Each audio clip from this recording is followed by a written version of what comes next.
What was your reaction when you saw the completed film? Same as when I read it, I actually cried again. I cry a lot. But no, I actually, it was really, really tough to watch. It was weird. And is it possible to look at it and not see yourself up there, like just to look at the character, or was it? I think that's what happened. Yeah. I think that's why I cried, because if I had like seen it as me, I would have remembered, oh yeah, it was fake, you know? But That's the day it was really cold and I missed breakfast. yeah. I remember that one time because I was jogging and we shot this in the early morning and it was like so freezing, but since I was jogging, they wanted to mist me down and make me look like I was sweating, and I like was about to burst into tears then because I was like, no, it's so cold, don't do it. But yeah, I was definitely disconnected from the character enough to like be so affected by it. And in regards to your last question too, I think love it or hate it, as long as people remember it. In a way, yeah. I mean, that's like why the original was so popular, because you know some people loved it and some people hated it. But who's to say that the people who hated it weren't better advertisements for the film than the ones who loved it? Well, I think Meir said it best when he said that he should write Roger Ebert a thank you note for the bad reviews, because Roger Ebert apparently, I don't remember it at the time, but wrote about this movie a lot. Yes, he did, and he hated said, go see it, and of course, he hated it with a passion. He said he left the theater feeling dirty and unclean, and that's a huge compliment. It is. I mean, this isn't for everybody, but I want everybody to see it. But at the end of the day, if somebody has that kind of a reaction and hates it, that means the job was done. I mean, that means the story was told. I mean, if you walk away saying, I love that guy, that was awesome, I mean, you should go to therapy. And the reaction, and there can be, obviously we're all fans of this genre here, so the reaction to love it is understandable for what it is, and being the film that it is, but the reaction to hate it is just as legitimate. You know, it means the job's getting done, it means the story was told, and that's cool. you're pushing people, you're making them feel uncomfortable, and you know, we definitely had that in mind, we pushed it. The quote is, we're not going to push the envelope, we're going to push the whole mailbox. That's correct. Yeah, absolutely. Absolutely. Other questions? Yeah, go ahead. I'd just like to tell exactly how successful your film was. I lost consciousness. Oh, you saw it? I saw it Okay. at the After Dark Film Festival, and actually lost consciousness at one point. Yes, What point was that? the fish-hooks in the eyes. Okay. Okay. Spoiler alert. Yeah, no more giveaways, so the good stuff. They had to take me into the lobby and set me down a bit. And then I came back and watched the rest of the movie. This is great. Congratulations on John. That's exactly what I came for. Thank you. Thank you very much. Great. We also had an amazing special effects makeup team headed by Jason Collins, and he did an amazing Knocked it job. out of the Yeah. park. I mean, Yeah. but like you, to what you were saying, there was a moment like, you know, what Sarah was saying, she wasn't able to see herself in this, and there, and that's not very rare that I think when we do these things that you forget that it's you doing it. I always see me in something I've done, and there was a moment setting up what happens to Sarah's character that I even sat on the screen and was like, this has to stop. So it was me doing this stuff. That guy's a horrible person. That just needs to go away. I Yeah, mean, there's- it's really nice when it transcends you, you know, to have a reaction like that. What has the audience reaction been at the various places it's played? I know it's very popular at Toronto After Dark. People were passing out.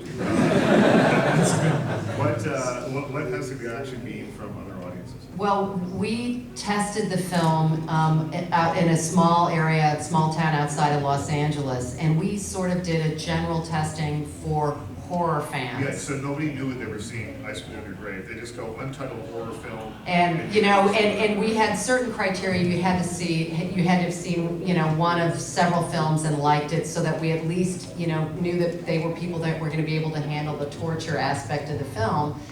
But you know, when I saw the audience, I was really concerned because there were a lot of women, and I was very worried about how women were going to respond to it.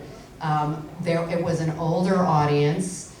You know, yes, there were some young people, but you know, normally for this type of film, you think, you know, you want to get 18 to 25, and I would say our audience was 18 to 55. And, you know, so I was, you know, everybody initially was like scanning the audience, and everybody was talking and saying, well, you know, we skewed a little older than we should have, and we're a little whiter than we should be, and, you know, so, you know, it's not quite the diverse crowd we were hoping for, so don't be surprised if you don't get a good response. Don't, you know, don't be deflated. And we got a great response, and the women liked the movie more than the men did. And it was really funny because you do this question and answer session at the end, and a lot of the women were like, in the first half of the film I wanted to leave. I didn't leave because I'm with my husband. In the second half of the film, I'm so glad I stayed. And you know, so the audiences have responded, it cringed in all the right places, gasped in the right places, you know, and cheered and applauded her comeuppance in the right places. So we've had really, at every screening, we've had great response. There's been people that collapsed, cracked heads, felt blacked out from it. Yeah, well, one of them is here, but Not that we want that to happen to you. We don't. and when the movie premiered. I hope you're okay afterward, but if it goes that way. Another thing I want to say is too, you know, I like sometimes read some of the things people are saying online, and sometimes that can turn out kind of bad because people tend to be a little harsher when they're behind the computer screen. But it has been overwhelming. The people who have actually seen the film, the vast majority have given positive responses, and the only people that are holding out with their negativity are the people who are unwilling to give it a chance and are just sitting there bad-mouthing a film that they probably won't ever even go see. So I don't really care about them, you know, and it's cool. It's cool to see that people who have seen it, they actually really love it. Yeah. I mean, it's funny. I think a lot of maybe what has been said online refers to the rape scene, which is an extended rape scene. But it's interesting that people sort of pinpoint that violence as being really bad violence as opposed to the other violence. There's kind of an odd double standard or something that I don't quite understand. And I've got an article here that was in the Toronto Star, and it's an interview with your director. And he says, this certainly isn't the first film that there's been an upsetting rape sequence, but people are so offended that that's part of the film, yet they have no problem with any violence of any other type in any other movie.